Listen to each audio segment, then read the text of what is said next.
Welcome back everyone. आज हम prime minister and chief minister का रिमेनिंग पोर्शन कवर करेंगे। दोनों की पावर्स को देखेंगे। हमारे इंडिया के पॉलिटिको एडमिनिस्ट्रेटिव सिस्टम में council of minister headed by prime minister in case of centre and council of minister headed by chief minister in case of states. दोनों की ही पावर्स सेम है। ऐसा क्यों? क्योंकि हमारी स्टेट्स और सेंटर दोनों ही जगह पर पार्लियामेंट्री फॉर्म ऑफ गवर्नमेंट है और दोनों के ही केस में एग्जीक्यूटिव लेजिस्लेचर को रिस्पॉन्सिबल रहता है। देखिए, अब पॉलिटिको एडमिनिस्ट्रेटिव सिस्टम का मतलब है कि हमारे इंडिया की पब्लिक एडमिनिस्ट्रेशन कैसी है, इसका कंस्ट्रक्शन कैसा है, इलेक्टेड ऑफिशियल्स और एडमिनिस्ट्रेटर्स के बीच में रिलेशनशिप कैसा है। इलेक्टेड ऑफिशियल्स जो कि लोगों ने इलेक्ट करें और कंट्री को पॉलिटिकली रन कर रहे हैं, और एडमिनिस्ट्रेटर जिनको लोगों ने डायरेक्टली इलेक्ट नहीं करा है। इसी के बेसिस पर ही प्राइम मिनिस्टर और चीफ मिनिस्टर की पावर्स भी रहती हैं। अब देखिए, चलते हैं पहले इस साइड। देखिए, मैंने लिखी है प्राइम मिनिस्टर की पावर्स, इस साइड है चीफ मिनिस्टर्स की पावर। दोनों की ही सेम है, बस स्टेट्स में क्या है, जो काम सेंटर पर प्रेसिडेंट ने करना है वो काम स्टेट्स में गवर्नर करेगा। अब देखिए, सबसे पहले पावर आती है in relation to council of ministers. Different relations में पावर्स दी गई हैं। सबसे पहले है काउंसिल ऑफ मिनिस्टर के रिलेशन में। प्राइम मिनिस्टर के केस में देखें तो जितने भी मिनिस्टर्स की अपॉइंटमेंट करनी होती है वो प्रेसिडेंट के ही थ्रू होती है, उनको प्रेसिडेंट ही अपॉइंट करता है। बट उन मिनिस्टर्स का नेम रिकमेंड कौन करेगा? खुद प्राइम मिनिस्टर ही रिकमेंड करेगा। सबसे पहले जब भी कोई पॉलिटिकल पार्टी विन करेगी, मेजॉरिटी पार्टी जो भी पावर में आएगी, उसके लीडर को president as prime minister appoint करेंगे। फिर प्राइम मिनिस्टर कुछ पर्सन्स का नेम रिकमेंड करेगा प्रेसिडेंट को कि हाँ, इस पर्सन को आप काउंसिल ऑफ मिनिस्टर में फाइनेंस मिनिस्ट्री दे दीजिए, इस पर्सन को आप डिफेंस मिनिस्टर बना दीजिए। प्राइम मिनिस्टर ने बताया, कुछ पर्सन का नेम रिकमेंड करा, उसके बाद उन्हीं पर्सन को ही प्रेसिडेंट एज मिनिस्टर अपॉइंट करेगा। किसी और पर्सन को प्रेसिडेंट मिनिस्टर अपॉइंट नहीं कर सकता है। अब सेम ही चीज चीफ मिनिस्टर के केस में भी होती है। पहले गवर्नर चीफ मिनिस्टर को अपॉइंट करेगा, जो भी पार्टी में मेजॉरिटी आई उसका लीडर बनेगा स्टेट में चीफ मिनिस्टर। फिर चीफ मिनिस्टर कुछ पर्सन्स का नेम गवर्नर को रिकमेंड करेगा, वही पर्सन फिर काउंसिल ऑफ मिनिस्टर का पार्ट बनेंगे और उन्हीं को ही फिर governor as a minister appoint करेगा। अब देखिए, ये पूरी की पूरी काउंसिल ऑफ मिनिस्टर बन चुकी है। जिन भी पर्सन का नेम रिकमेंड हुआ, सेंटर में बाय प्राइम मिनिस्टर और स्टेट्स में बाय चीफ मिनिस्टर, तो काउंसिल ऑफ मिनिस्टर बन गई। अब सारे जितने भी मिनिस्टर हैं उनमें पोर्टफोलियोज डिवाइड होंगे, उनकी एलोकेशंस होगी कि किसको कौन सा डिपार्टमेंट जाएगा, उनको रीशफल करना, ये सारा का सारा काम भी पोर्टफोलियोज को एलोकेट करना मिनिस्टर्स में। क्योंकि इस काउंसिल ऑफ मिनिस्टर में अब मिनिस्टर तो आ चुके हैं, उनमें पोर्टफोलियोज भी तो डिवाइड एलोकेट करे जाएंगे ना, उनको डिफरेंट काम कर दिए जाएंगे, डिपार्टमेंट्स उनको एलोकेट करे जाएंगे। और अगर बाद में उन डिपार्टमेंट्स को, उन पोर्टफोलियोज को रीशफल भी करना पड़ा तो वो काम भी फिर प्राइम मिनिस्टर ही करेगा। अब देखिए, क्योंकि हमारे इंडिया में जो प्राइम मिनिस्टर है वो हेड ऑफ गवर्नमेंट है, जो प्रेसिडेंट है वो हेड ऑफ स्टेट है, एग्जीक्यूटिव हेड ऑफ स्टेट है। प्रेसिडेंट का काम प्राइम मिनिस्टर के थ्रू ही होता है। Council of minister headed by prime minister जो भी डिसीजंस लेंगी वो प्रेसिडेंट के ऊपर बाइंडिंग रहते हैं। इन केस ऑफ गवर्नर अगर देखें तो गवर्नर के पास कुछ कॉन्स्टिट्यूशन में डिस्क्रिशनरी पावर्स भी दी गई हैं कि खुद गवर्नर अपनी डिस्क्रिशन के बेसिस पर भी काम कर सकता है। But in case of president ऐसी कोई भी डिस्क्रिशन नहीं है, इसलिए जितना भी काम council of minister headed by prime minister ने प्रेसिडेंट को दे दिया उतना ही काम वो करेगा। अब नेक्स्ट चलते हैं। देखिए, जो प्राइम मिनिस्टर है किसी भी मिनिस्टर को रिजाइन करने के लिए भी बोल सकता है इन case of difference of opinion. देखिए, जो काउंसिल ऑफ मिनिस्टर है उसका हेड कौन है? Prime minister.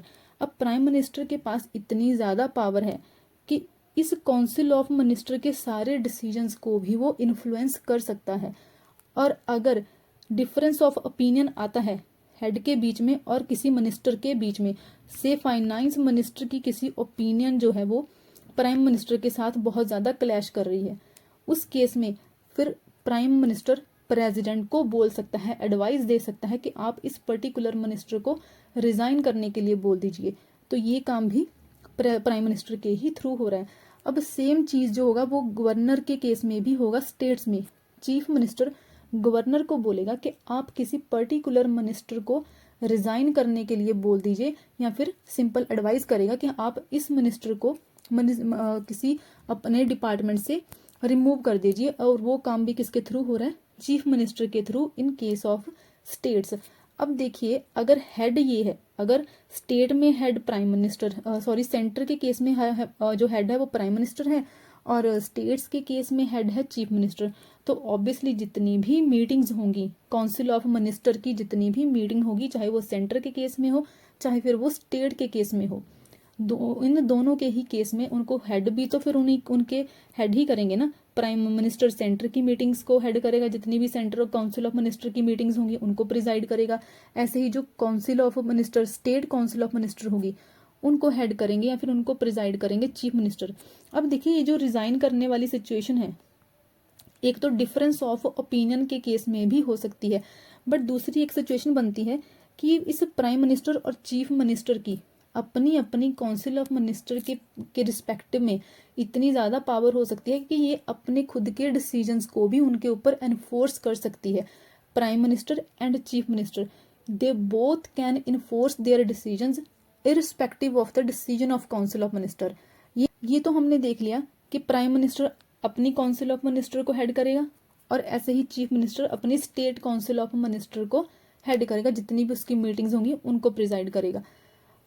अगर इनकी मीटिंग्स को ये प्रिजाइड कर रहा है, तो जितने भी इनकी मिनिस्टर की, इन काउंसिल ऑफ मिनिस्टर्स में जितने भी मिनिस्टर्स हैं, उनकी जो भी एक्टिविटीज होंगी, उन सबको कंट्रोल करने की पावर भी इन प्राइम मिनिस्टर और चीफ मिनिस्टर के पास रहेगी। उनको ये डायरेक्शंस दे सकते हैं। अब मिनिस्टर्स इंडिविजुअल डिसीजंस ले तो सकते हैं। देखिए कि हाँ, सपोज फाइनेंस मिनिस्टर ने अपनी मिनिस्ट्री के रिस्पेक्ट में कोई डिसीजन लिया, कोई पॉलिसी बनाई, बट प्रेसिडेंट ऐसा प्राइम मिनिस्टर को बोल सकता है कि इस पर्टिकुलर मिनिस्टर ने डिसीजन लिया है, ये खुद prime minister headed bye council of minister इस डिसीजन को एक बार फिर से इसके ऊपर डिस्कशन करें। तो देखिए, चाहे इंडिविजुअल मिनिस्टर्स अपनी अपनी मिनिस्ट्री के लिए डिसीजंस ले सकते हैं, बट अल्टीमेटली पावर किसके पास फिर भी रह रही है? Prime minister in case of centre and chief minister in case of states. अब ये लास्ट चीज बहुत इंपॉर्टेंट है दोनों के ही केस में। प्राइम मिनिस्टर अपनी मिनिस्ट्री को कोलैप्स कर सकता है, और ऐसे ही चीफ मिनिस्टर अपनी ministry that is council of minister को कोलैप्स कर सकता है खुद रिजाइन करके। अब मिनिस्ट्री क्या है? सिर्फ और सिर्फ काउंसिल ऑफ मिनिस्टर। यहाँ पर लोकसभा की बात नहीं करी गई है। ये काउंसिल ऑफ मिनिस्ट्री लोकसभा का एक पार्ट है। लोकसभा काउंसिल ऑफ मिनिस्टर का पार्ट नहीं बोला जा सकता। कुछ ministers headed by prime ministers ने पॉलिसी वगैरह बनाने के लिए, डिसीजंस लेने के लिए ये एक अलग से मिनिस्ट्री बनाई है। ये लोकसभा का तो पार्ट है, बट लोकसभा को इसका पार्ट नहीं बोला जा सकता। और अगर प्राइम मिनिस्ट्री ने, इस मिनिस्ट्री के हेड ने ही रिजाइन कर दिया, तो ये मिनिस्ट्री ऑटोमेटिकली कोलैप्स कर जाएगी। ऐसा ही स्टेट्स के केस में भी, अगर चीफ मिनिस्टर जो कि इस मिनिस्ट्री को हेड कर रहा था, उसने ही रिजाइन कर दिया, तो ये मिनिस्ट्री भी स्टेट्स में ऑटोमेटिकली ही डिसॉल्व हो जाएगी, या फिर ऑटोमेटिकली ही कोलैप्स कर जाएगी। अब देखिए, यहाँ पर एक चीज नोटिस करने वाली है, अगर तो प्राइम मिनिस्टर ने रिजाइन करा तो, या फिर उसकी डेथ भी हो गई, तो उस केस में तो ऑटोमेटिकली मिनिस्ट्री पूरी की पूरी डिसॉल्व हो गई। बट अगर इस मिनिस्ट्री के किसी सिंगल मिनिस्टर ने रिजाइन करा या फिर उसकी डेथ हुई, तो उस केस में जस्ट एक वैकेंसी ही क्रिएट होगी। उस केस में मिनिस्ट्री ऑटोमेटिकली डिसॉल्व नहीं होगी और ना ही वो कोलैप्स होगी। तो ये थी powers of prime minister and chief minister in case of council of ministers. अब चलते हैं दोनों की ही पावर्स। देखिए, अब ये ना पावर्स आपको चीफ मिनिस्टर अलग से रीड करने की ज़रूरत नहीं है, दोनों के लिए ही सेम है।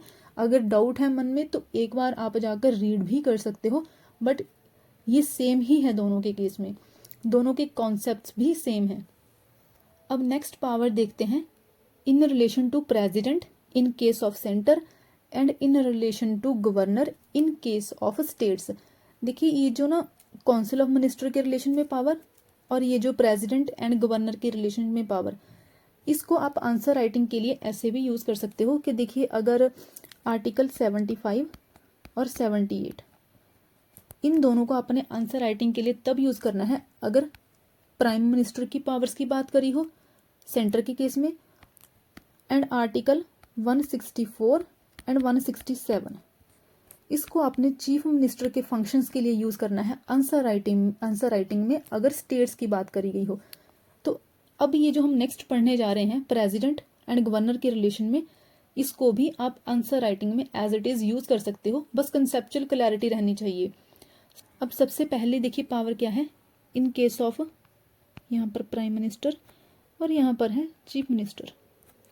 प्राइम मिनिस्टर के केस में देखें तो prime minister president and centre council of minister के बीच का लिंक होगा, और ऐसे ही जो चीफ मिनिस्टर है वो governor and state council of minister के बीच का एक लिंक होगा। क्योंकि जितनी भी देखिए जो प्रेसिडेंट है वो हमारे इंडिया का एग्जीक्यूटिव हेड ऑफ स्टेट है। जितने भी कोई बिल, देखिए बिल कैसे बनता है, पहले executive that is prime minister headed by जो council of minister headed by prime minister कुछ पॉलिसीज फॉर्मुलेट करेंगे वो, ठीक है। तो फिर वो लेजिस्लेटिव प्रोसेस के थ्रू लोकसभा एंड राज्यसभा से पास होते हैं, और बाद में फिर प्रेसिडेंट जब उनको साइन करेगा तो वो पूरे के पूरे इंडिया में एक्ट बनकर इम्प्लीमेंट हो जाएंगे। अगर कोई भी एग्जीक्यूटिव डिसीजन ओवरऑल इंडिया में इम्प्लीमेंट होना होता है, ऐसे ही गवर्नर की किसी पर्टिकुलर स्टेट से पंजाब के लिए इम्पोर्टेंस रहेगी। अगर कोई भी डिसीजन पंजाब एग्जीक्यूटिव का पंजाब में एक्ट बन के इम्प्लीमेंट होना है तो उस केस में गवर्नर की बहुत ज़्यादा इंपॉर्टेंस रहेगी। तो it means council of minister और गवर्नर के बीच में एक लिंक बना रहना चाहिए, क्योंकि गवर्नर के थ्रू ही होकर सारे के सारे एक्ट्स या फिर एग्जीक्यूटिव डिसीजन स्टेट में लागू होंगे।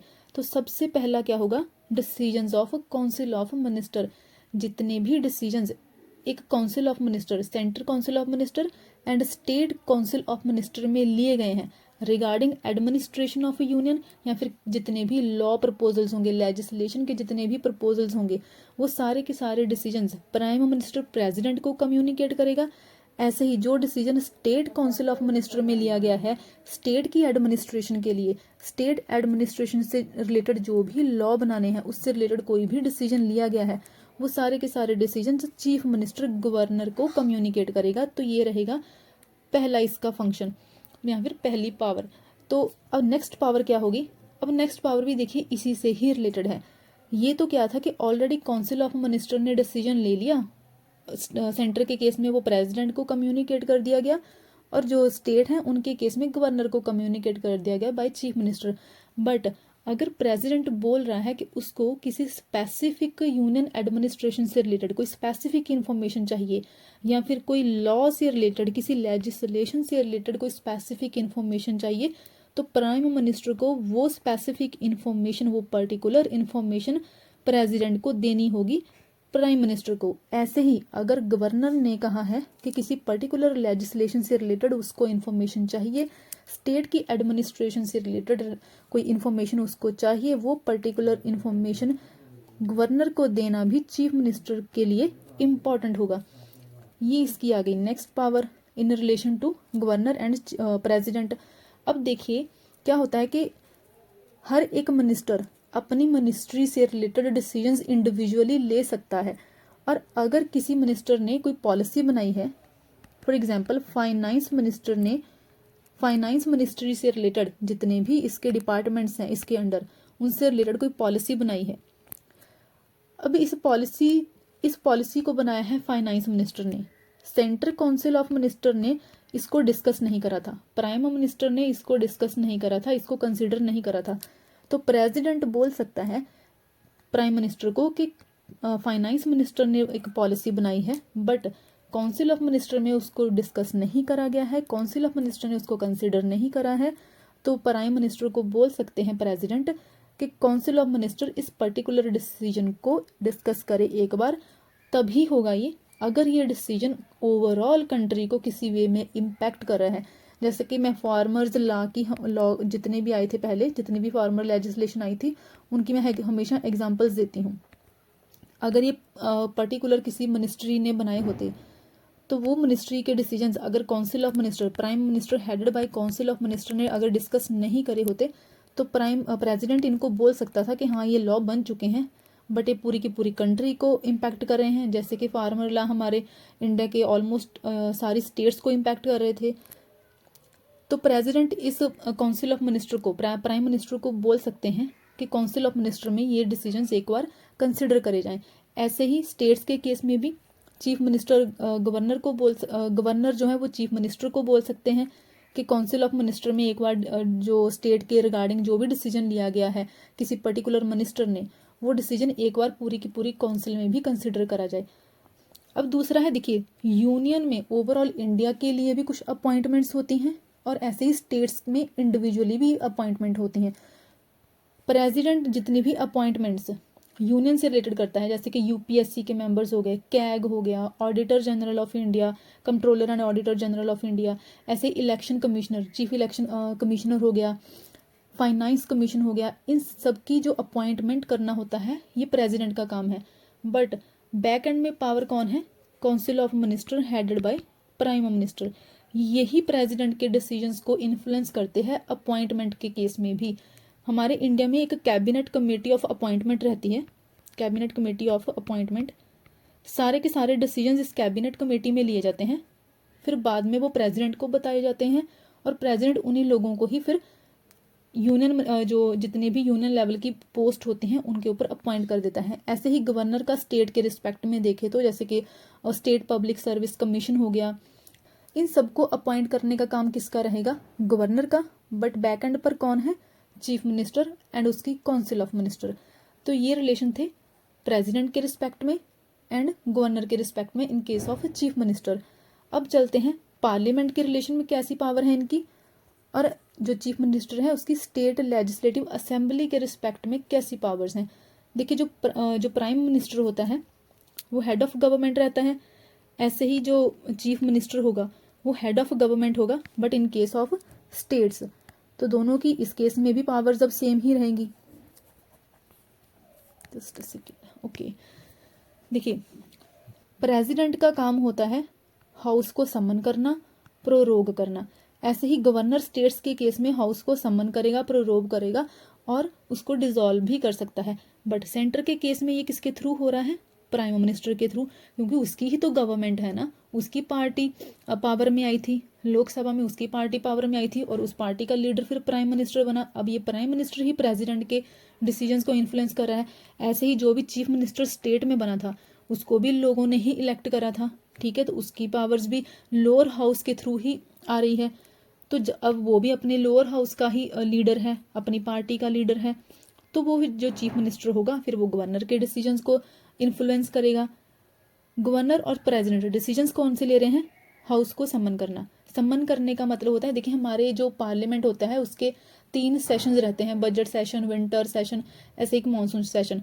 इन सेशंस के बीच में मैक्सिमम जो गैप है वो 6 मंथ से ज़्यादा नहीं होना चाहिए।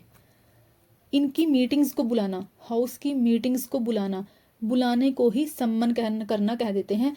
और यही सिचुएशन रहती है स्टेट लेजिस्लेटिव असेंबली में भी। वहां पर सम्मन कौन करेगा? मीटिंग्स के लिए हाउस को कौन बुलाएगा? गवर्नर। और सेंटर के केस में मीटिंग्स के लिए कौन बुलाएगा? प्रेसिडेंट। बट उनको एडवाइस कौन कर रहा है? Prime minister. और यहाँ पर एडवाइस कौन कर रहा है? चीफ मिनिस्टर, क्योंकि ये दोनों ही लोगों के द्वारा इलेक्ट हुए हैं। ऐसे ही प्रोरोग करने का होता है कि हाउस के पास एक एजेंडा रहता है, एक बिजनेस होता है, उस बिजनेस को ट्रांजैक्ट करना दोनों हाउस, देखिए पार्लियामेंट का इंडिया के लिए, स्टेट लेजिस्लेटिव असेंबली एक पर्टिकुलर स्टेट के लिए, बट दोनों के पास ही अपने अपने बिजनेस हैं। अब मान लीजिए एक सेशन खत्म हो चुका है और जो हाउस का प्रिजाइडिंग ऑफिसर था, हम पार्लियामेंट की ही एग्जाम्पल लेंगे, हाउस का प्रिजाइडिंग ऑफिसर से स्पीकर है ना, इसने बोल दिया कि हाँ एक सेशन खत्म हो चुका है, हाउस का सारा बिजनेस खत्म हो चुका है, तो ये हाउस को करेगा एडजर्न सिनेडाई। ये सारी चीज़ें हम बाद में देखेंगे पार्लियामेंट के चैप्टर में। एडजर्न सिनेडाई कर देगा। इसका मतलब क्या है कि हाउस का जो बिजनेस था, हाउस का एक सेशन था वो कंप्लीट हो चुका है, फिर उसके बाद प्रेसिडेंट हाउस को प्रोरोग करेगा। और हाउस को प्रोरोग करने का मतलब क्या है कि हाउस की ऑफिशियली मीटिंग, एक पूरे का पूरा सेशन अब खत्म हो चुका है जब तक कि एक नया सेशन बुलाया नहीं जाता। तो ये चीज़ दोनों ही केस में कौन करेगा? President and governor. ऐसे ही हाउस को डिसॉल्व करना, डिसॉल्व करने का मतलब होता है कि अब कोई भी मिनिस्ट्री है नहीं, लोकसभा ही नहीं है। अगर लोकसभा नहीं है तो इट मीन्स के न्यू इलेक्शंस कंडक्ट करवाने होंगे। ऐसे ही अगर स्टेट लेजिस्लेटिव असेंबली नहीं है इन केस ऑफ स्टेट्स, तो वहां पर भी न्यू इलेक्शंस कंडक्ट करवाने होंगे। तो दोनों ही केस में ये काम कौन करता है, प्रेसिडेंट एंड गवर्नर। ऐसे ही एक काम रहता है, प्राइम मिनिस्टर लोकसभा के हाउस में पॉलिसीज को अनाउंस करेगा और chief minister state legislative assembly के फ्लोर में सारी गवर्नमेंट पॉलिसी को अनाउंस करेगा। तो ये सारे के काम किसके रहेंगे, prime minister and chief minister के। इसके अलावा भी इनके पास कुछ पावर्स रहती हैं। जैसे देखिए प्राइम मिनिस्टर के केस में सबसे पहले देखते हैं, प्राइम मिनिस्टर के पास देखिए प्राइम मिनिस्टर नीति आयोग का एक तो चेयरमैन रहता है, उसके बाद है एक नेशनल डेवलपमेंट काउंसिल, देन उसके बाद है नेशनल इंटीग्रेशन काउंसिल। ऐसे ही कुछ और काउंसिल्स भी हैं। इंटर स्टेट काउंसिल बहुत ज़्यादा इंपॉर्टेंट है। इंटर स्टेट काउंसिल का जो चेयरमैन है ये प्राइम मिनिस्टर ही रहता है। ऐसे ही जितनी भी अपनी कंट्री की फॉरेन पॉलिसी है, हमारे प्राइम मिनिस्टर तो वैसे भी फॉरेन टूर में है ना, कितना ज़्यादा रहते हैं। हमारे इंडिया के फॉरेन रिलेशंस इन्होंने वैसे बहुत ज़्यादा इम्प्रूव करे हैं। तो ये सारी की सारी फॉरेन पॉलिसी को भी इम्पैक्ट करते हैं।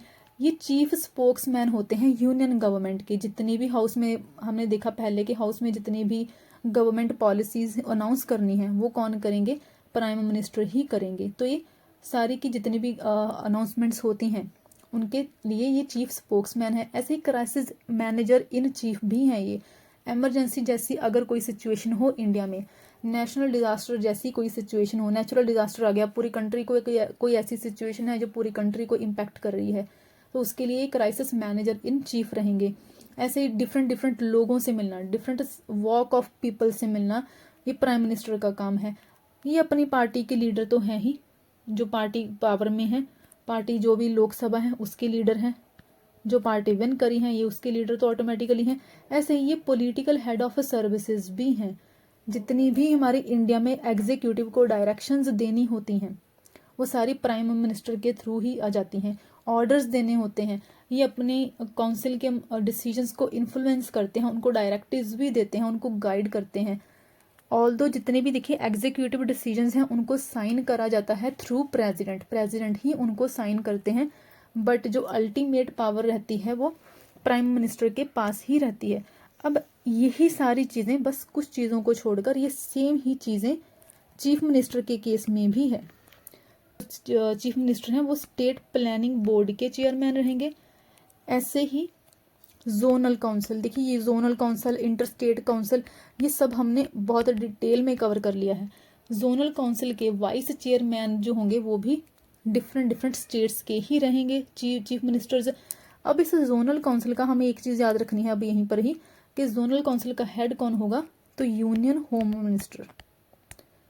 जोनल काउंसिल और इंटर स्टेट काउंसिल इन सबको मैंने डिटेल में कवर करवा दिया, वो आप जाकर एक बार देख लीजिएगा। बट यहाँ पर क्या है कि जोनल काउंसिल के जो हेड रहेंगे वो यूनियन होम मिनिस्टर रहते हैं, बट जो डिफरेंट स्टेट्स होंगी उनके chief minister by rotation as vice chairman ये पोजीशंस होल्ड करते हैं। अब ऐसे ही इंटर स्टेट काउंसिल के मेंबर, इंटर स्टेट काउंसिल के जो हेड रहेंगे वो रहेंगे प्राइम मिनिस्टर, इसके चेयरमैन, बट जो स्टेट्स के चीफ मिनिस्टर्स होते हैं वो इंटर स्टेट काउंसिल के मेंबर रहते हैं। ऐसे ही नीति आयोग के चेयरमैन है prime minister, but NITI Aayog में एक गवर्निंग काउंसिल होती है, उसके मेंबर भी चीफ मिनिस्टर्स ही होते हैं। सेम स्टेट की जो गवर्नमेंट होगी उसके चीफ स्पोक्समैन होंगे, स्टेट गवर्नमेंट की उन पॉलिसीज को अनाउंस करना इनका काम होगा। Crisis manager in chief states के लिए ये रहेंगे। ऐसे ही फिर पॉलिटिकल हेड ऑफ सर्विसेज ये स्टेट्स के लिए ये रहेंगे, है ना। जो चीज़ें प्राइम मिनिस्टर इंडिया के लिए कर रहा है, सेंटर के लिए कर रहा है, वो सेम चीज़ें चीफ मिनिस्टर अपनी रिस्पेक्टिव स्टेट के लिए कर रहे हैं। बट चीफ मिनिस्टर के केस में एक चीज़ नोट करने वाली है कि जो गवर्नर है, मैंने ऑलरेडी बताया कि गवर्नर के पास हमारे कॉन्स्टिट्यूशन में कुछ कॉन्स्टिट्यूशनल डिस्क्रिशंस दी गई हैं। तो ये कॉन्स्टिट्यूशनल डिस्क्रिशंस चीफ मिनिस्टर की पावर को बहुत ज़्यादा इन्फ्लुएंस करती हैं, बहुत ज़्यादा नेगेटिव वे में भी इन्फ्लुएंस करती हैं। But in case of president, president के पास जस्ट कुछ सिचुएशनल डिस्क्रिशंस ही हैं। प्रेसिडेंट के पास हमारे कॉन्स्टिट्यूशन में कोई भी कॉन्स्टिट्यूशनल डिस्क्रिशन नहीं दी गई है, जिसकी वजह से जो भी पार्टी मेजॉरिटी में रहेगी वो अपने डिसीजंस इंडिविजुअली विदाउट इन्फ्लुएंस ले पाएगी। प्रेसिडेंट उन डिसीजंस को किसी भी वे में इन्फ्लुएंस नहीं कर पाएंगे। बट गवर्नर के पास क्या है? कॉन्स्टिट्यूशनल डिस्क्रिशंस। इस डिफरेंस को भी आपने याद रखना है। अब देखिए, डॉक्टर BR अम्बेडकर जी ने प्राइम मिनिस्टर की पोजीशन को कंपेयर करा है यूएस के प्रेसिडेंट के पास। यूएस की गवर्नमेंट वहां पर प्रेसिडेंशियल फॉर्म ऑफ गवर्नमेंट है। पूरी कंट्री में अगर कोई सबसे ज्यादा पावरफुल पर्सन है तो वहां का प्रेसिडेंट है। तो उन्होंने बोला है कि अगर यूएस प्रेसिडेंट को इंडिया के किसी पर्सन के साथ कंपेयर करा जा सकता है, उसकी पावर्स को बेसिकली कंपेयर करा जा सकता है, तो वो इंडिया के प्राइम मिनिस्टर ही हैं, not president of the union. President के पास तो वैसे भी कोई पावर्स खास है ही नहीं, ये नॉमिनल हेड ही रहते हैं। तो डॉक्टर BR अम्बेडकर जी ने बोला है कि यूएस का जो प्रेसिडेंट है वो इंडिया के प्राइम मिनिस्टर के साथ कंपेरेबल है। अब कुछ रोल डिस्क्रिप्शंस हैं, क्योंकि हमारी जो पार्लियामेंट्री फॉर्म ऑफ गवर्नमेंट है ये ब्रिटेन से ली है इंडिया ने, है ना। क्योंकि जितने भी टाइम तक ब्रिटेन ने, इंग्लैंड ने इंडिया पर रूल करा है, यहाँ पर पार्लियामेंट्री फॉर्म ऑफ गवर्नमेंट ही थी। तो यहाँ पर लोगों को, यहाँ के जो पॉलिटिशियंस थे उनको इस चीज़ का एक्सपीरियंस था, लोग उस चीज़ के लिए यूज्ड टू थे। बट कुछ चेंजेस करी हैं, सिर्फ सीधा ही ये चीज़ अडॉप्ट नहीं कर ली गई है। अपनी सर्कमस्टांसिस, इंडिया ने अपनी कंडीशंस के अकॉर्डिंग इस सिस्टम को मॉडिफाई करा है। ब्रिटेन का सिस्टम बहुत फ्लेक्सिबल है, इसको बहुत ही ईजिली चेंज करा जा सकता है। But in case of India यहाँ पर रिजिड सिस्टम भी है प्लस साथ में फ्लेक्सिबल सिस्टम भी है। कुछ चीज़ों को ईजिली चेंज करा जा सकता है और कुछ चीज़ों को कॉन्स्टिट्यूशन मेकर्स ने रिजिड बना दिया है ताकि उनको ईजिली चेंज ना करा जा सके। तो अब हम प्राइम मिनिस्टर की रोल डिस्क्रिप्शंस देखते हैं। सबसे पहले है लॉर्ड मॉर्ले। लॉर्ड मॉर्ले ने प्राइम मिनिस्टर की पोजीशन को बोला है प्राइमस इंटर पेयर्स। इसका मतलब है first among equals. First among equals के जितने भी काउंसिल ऑफ मिनिस्टर्स हैं सारे के सारे प्राइम मिनिस्टर के इक्वल हैं। प्राइम मिनिस्टर इनके इक्वल हैं, बट क्योंकि प्राइम मिनिस्टर इनको हेड कर रहा है तो इसको फर्स्ट बोल दिया गया है। अदरवाइज प्राइम मिनिस्टर की पोजीशन भी काउंसिल ऑफ मिनिस्टर के इक्वल ही है। बट ये थी पुरानी पोजीशन, ये सब पहले वाले, बहुत ईयर्स पहले वाली बात है कि प्राइम मिनिस्टर को काउंसिल ऑफ मिनिस्टर के इक्वल रखा जाता था। बट क्योंकि वो इस काउंसिल ऑफ मिनिस्टर को प्रिजाइड करते थे तो इनको बोल दिया जाता था फर्स्ट अमंग इक्वल्स। इक्वल है बट फर्स्ट है। ये पोजीशन आज के सिनेरियो के लिए नहीं है। इसकी बात यहाँ पर हर्बर्ट मैरिसन ने भी करी है। और इन्होंने देखिए क्या बोला था, दैट प्राइम मिनिस्टर इज की स्टोन ऑफ कैबिनेट आर्च। की स्टोन का मतलब है कि कुछ ऐसी चीज़ जिसके ऊपर बाकी की सारी चीज़ें डिपेंड कर रही हैं। तो जितना भी कैबिनेट है अकॉर्डिंग टू लॉर्ड मॉर्ले वो सारे का सारा किसके ऊपर डिपेंड कर रहा है? प्राइम मिनिस्टर के ऊपर, क्योंकि उन्होंने प्राइम मिनिस्टर को क्या बोला? की स्टोन। तो इन्होंने बहुत ही ज़्यादा बड़ी इंपॉर्टेंस दी प्राइम मिनिस्टर को। बट साथ में उन्होंने क्या बोला कि ये प्राइमस इंटर पेयर हैं, ये फर्स्ट तो हैं बट काउंसिल ऑफ मिनिस्टर के इक्वल भी हैं। बट बाद में फिर हर्बर्ट मैरिसन ने इस पोजीशन को थोड़ा मॉडिफाई करा।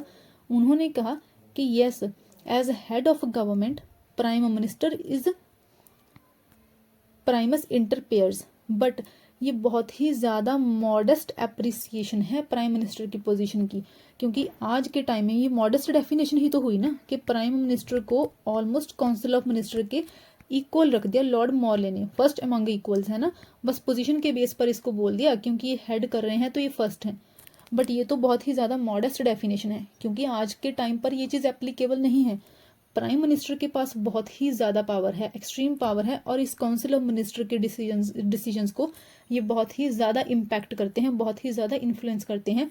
इनफैक्ट ये प्रेसिडेंट को बोल सकते हैं कि अगर किसी मिनिस्टर के साथ इनका डिफरेंस ऑफ ओपिनियन है और वो मिनिस्टर अपना पॉइंट प्रूव भी ना कर पाए, खुद के डिसीजन को डिफेंड भी ना कर पाए, तो प्राइम मिनिस्टर प्रेसिडेंट को उस मिनिस्टर को रिमूव करने के लिए बोल सकते हैं। तो ये बहुत ही ज़्यादा मॉडेस्ट डेफिनेशन है प्राइमस इंटर पेयर्स। नेक्स्ट आते हैं सर विलियम वर्नर हार्कोट। इन्होंने बोला है इंटरस्टेलस लूना माइनर्स, मतलब कि a moon among lesser star. अब ये जो इन्होंने चीज़ बोली है ना, इसको थोड़ा रेलिवेंट माना जाता है प्राइम मिनिस्टर की आज की पोजीशन के लिए, क्योंकि आज प्राइम मिनिस्टर बहुत ही ज़्यादा प्रोमिनेंस गेन कर चुके हैं as compare to council of minister, in formal sphere में भी और ऐसे ही इनफॉर्मल स्फीयर में भी। फॉर्मल में कैसे, देखिए जो प्राइम मिनिस्टर होता है वो पार्लियामेंट के बीच का लिंक है, मिनिस्टर्स और ये चीफ मिनिस्टर्स, इन सब के बीच का लिंक कौन है, प्राइम मिनिस्टर है। सारे फॉर्मल स्फीयर में इसके पास प्रोमिनेंस है। ऐसे ही इनफॉर्मल स्फीयर में, इनफॉर्मल के जैसे कि इसकी पर्सनैलिटी, हमारे जो प्राइम मिनिस्टर है उनकी पर्सनैलिटी कैसी है, ये चीज़ बहुत ज़्यादा इम्पैक्ट करती है, ये एक इनफॉर्मल फैक्टर है। ऐसे ही उसकी पार्टी की पोजीशन कैसी है, प्राइम मिनिस्टर की जो आज की जो गवर्नमेंट है हमारी, उसकी पार्टी की अगर पोजीशन स्ट्रांग है तो उसकी अगर पार्टी की पोजीशन स्ट्रांग है तो प्राइम मिनिस्टर की पोजीशन स्ट्रांग है ना। और जो इंडिया की गवर्नमेंट है उसकी पोजीशन भी स्ट्रांग है। तो ये इनफॉर्मल एंड फॉर्मल स्फीयर में भी प्राइम मिनिस्टर की पोजीशन को ये चीज़ इंक्लूड करती है, इंटरस्टेलस लूना माइनर्स। अब जेनिंग्स ने भी प्राइम मिनिस्टर को बहुत ज़्यादा बड़ी इंपॉर्टेंट पोजीशन दी है। उन्होंने बोला है इसको अ सन अराउंड विच प्लैनेट्स रिवॉल्व। देखिए अब जितने भी प्लैनेट्स हैं सन के, अगर सन टिका हुआ है, सन है तो सारे के सारे प्लैनेट्स हैं, है ना। ऐसे ही इन्होंने बोला कि अगर प्राइम मिनिस्टर है तो तभी उसकी काउंसिल ऑफ मिनिस्टर है, उसकी गवर्नमेंट है। सारी की सारी पावर किसके पास है, प्राइम मिनिस्टर। इन्होंने ही इसको की स्टोन भी बोला। अब इन्होंने तो इसको ना की स्टोन ऑफ कॉन्स्टिट्यूशन बोल दिया है। ये बहुत बड़ी मतलब पोजीशन है। हमारे इंडिया में सुप्रीम पोजीशन दी जाती है कॉन्स्टिट्यूशन को। और जेनिंग्स ने क्या बोला है कि वो प्राइम मिनिस्टर क्या है, की स्टोन ऑफ कॉन्स्टिट्यूशन।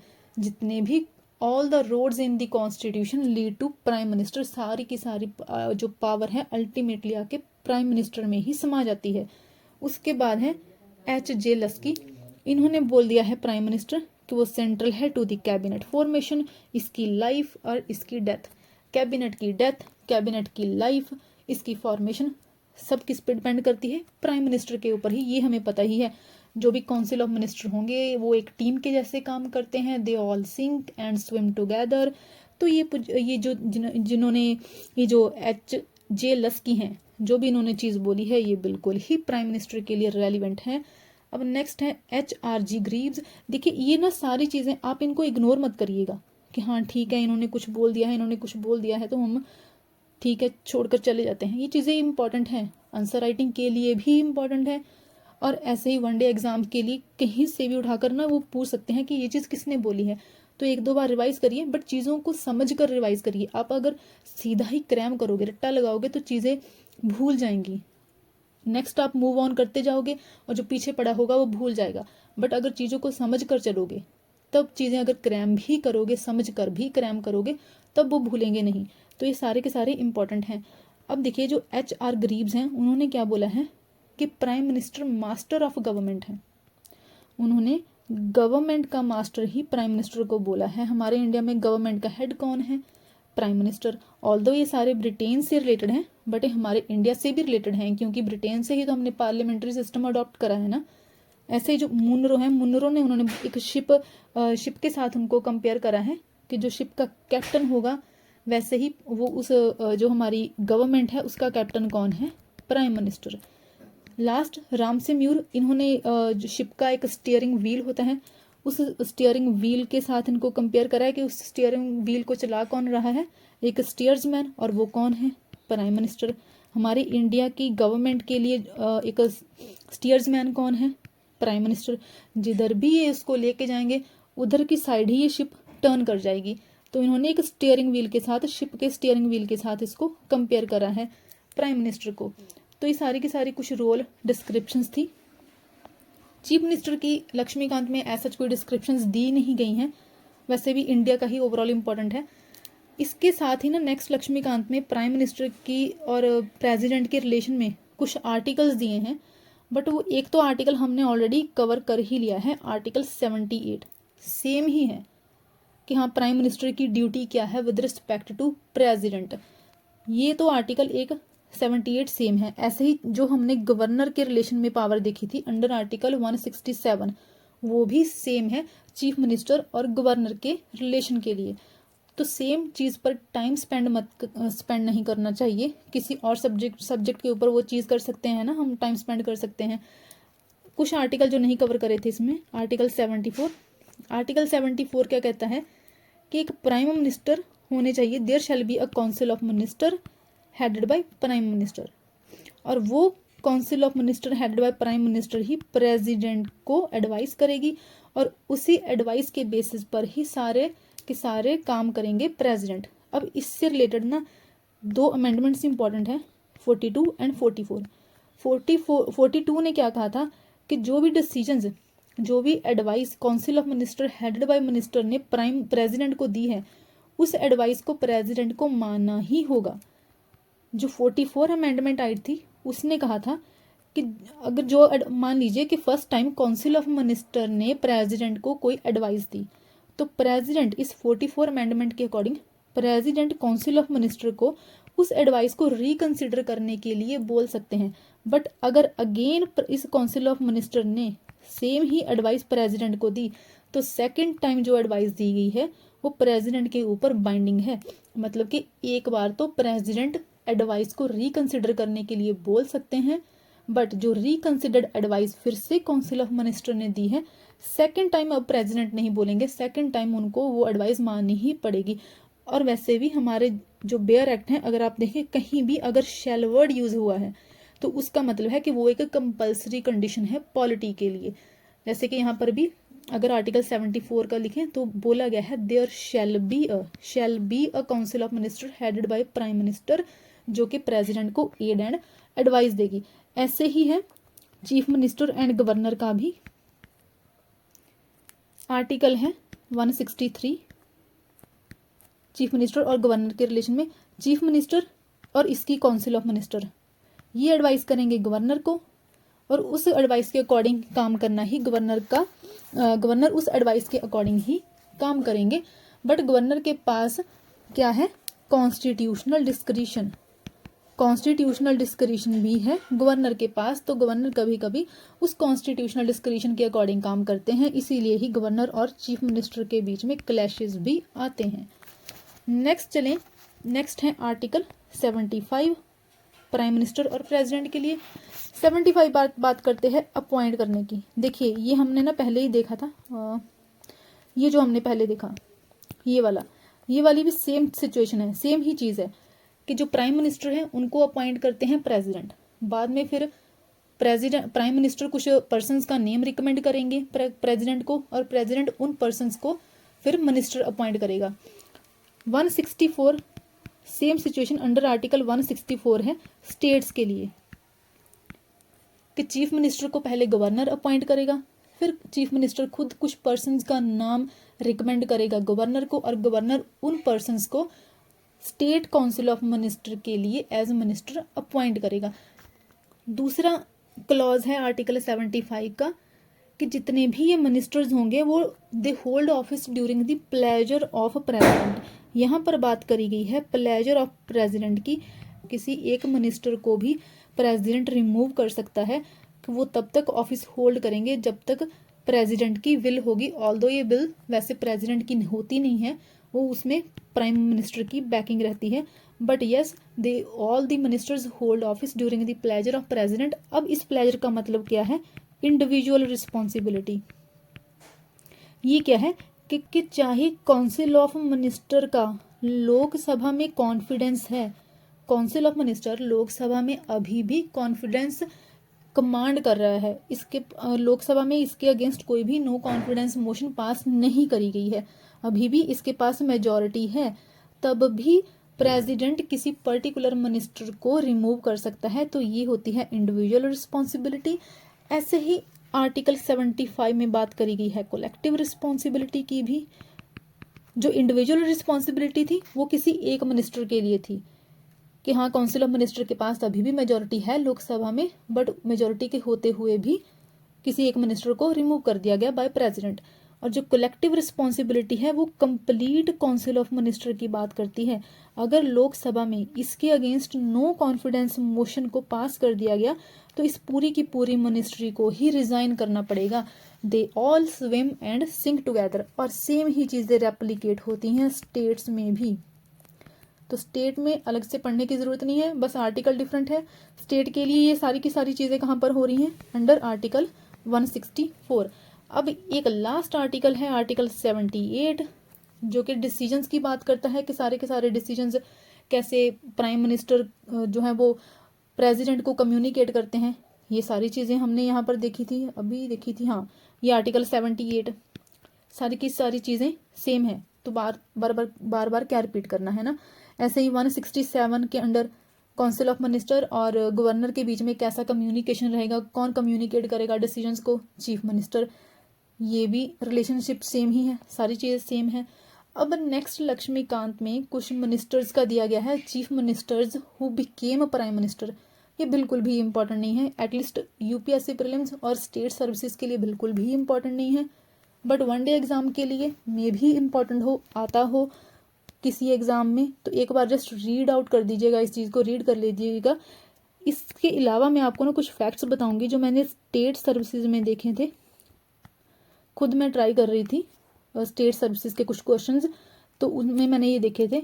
सबसे पहले है कि जब भी प्राइम मिनिस्टर की गवर्नमेंट के अगेंस्ट नो कॉन्फिडेंस मोशन रहेगी, जब नो कॉन्फिडेंस मोशन चल रही है, prime minister does not participate in no confidence motion against his government when he is a member of Rajya Sabha. देखिए यहाँ पर क्या कहा गया है कि जब प्राइम मिनिस्टर राज्यसभा से आया है, क्योंकि जो प्राइम मिनिस्टर है वो लोकसभा से भी आ सकता है और वो राज्यसभा से भी आ सकता है, और in case prime minister Rajya Sabha से आया है और उसकी गवर्नमेंट के अगेंस्ट नो कॉन्फिडेंस मोशन चल रही है, उसके ऊपर प्रोसेस चल रही है, तो उस केस में फिर प्राइम मिनिस्टर पार्टिसिपेट नहीं करेंगे।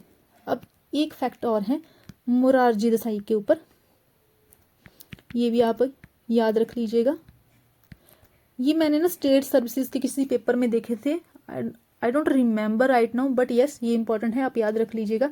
देखिए ये ओल्डेस्ट प्राइम मिनिस्टर थे जिन्होंने ये ओल्डेस्ट पर्सन थे जिन्होंने एज प्राइम मिनिस्टर ओथ ली थी, और साथ ही ये फर्स्ट थे जिन्होंने ऑफिस से रिजाइन भी करा था, ये भी आप याद रखिएगा। और साथ में एक और फैक्ट है इनसे रिलेटेड कि इनको पाकिस्तान ने निशाने पाकिस्तान का एक अवार्ड दिया था, और ये पाकिस्तान का हाईएस्ट सिविलियन अवार्ड होता है। ये कुछ आप फैक्ट्स याद रखिएगा, ये वाला भी और ये वाले भी। और ऐसे ही जो डॉक्टर मनमोहन सिंह थे वो फर्स्ट पर्सन थे एज प्राइम मिनिस्टर जिन्होंने सियाचिन को विजिट करा था। तो ये कुछ फैक्ट्स भी आप याद रख लीजिएगा। Please like share and subscribe करें, it motivates me to put in more efforts. So इसमें कंजूसी मत करिएगा, लाइक शेयर एंड सब्सक्राइब करें। Thank you.